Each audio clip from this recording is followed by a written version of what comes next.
Here's Zach Aaron with your volleyball coverage.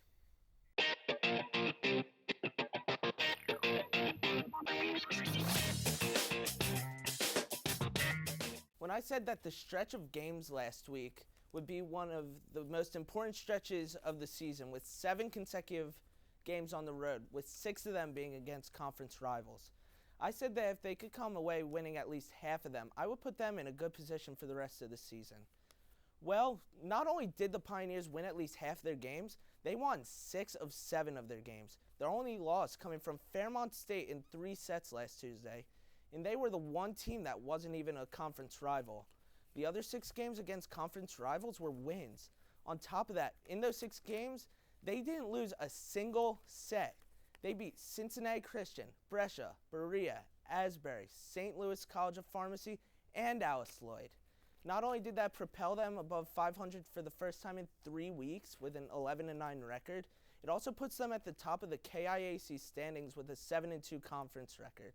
Leading the way for the Pioneers this past weekend was Nicole Wursel with an astounding 55 kills over the course of the 6 games, making a very strong argument for herself for KIAC Player of the Week. Sophomore Kara Bradley had 86 assists in the 3 games they played on Thursday and Friday alone, possibly cementing her status as one of the best setters the team has seen in a long while. This weekend was a very big team effort as well, with a few freshmen stepping up, including Shiloh Simonson and Nikki Inquartano. This weekend looked very promising for the rest of the season for the Pioneers. Now, Zach, you look at that, the Pioneers not only just go 6-0 in conference, they go and they don't even lose a single set. 18-0 in sets. How do you do that? It's really a big team effort. There was a stat online that I found that said on Friday against Brescia, 8 different players got kills. Against Berea, 9 different players, which is pretty impressive. You really need a big team effort when you're dealing with a long road trip where it's easy to tire out after a long bus ride and everything. So it was really impressive to see the big team effort that was exhibited by the Pioneers. Now, what type of matches does that send to the rest of the KIAC? The Pioneers, they were under 500. Then they come and they just clean house on the road. They beat everyone and in convincing fashion. So if you're the rest of the KIAC, Zach, what do you do? How do you stop this juggernaut?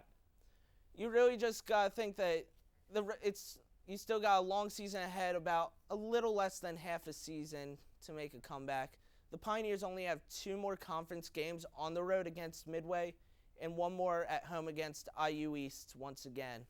So it'll really be big to see how they do in those 2 conference games, because the 6 games that they did play on the road against conference rivals were the 6 teams at the bottom of the KIAC. That's not supposed to take away from their huge accomplishment in sweeping the weekend, but still, IU East and Midway are both 2 of the top teams in the KIAC, so it will be interesting to see. But I definitely did like what I saw from the Pioneers over the weekend. Yeah, Pioneers, definitely good stuff.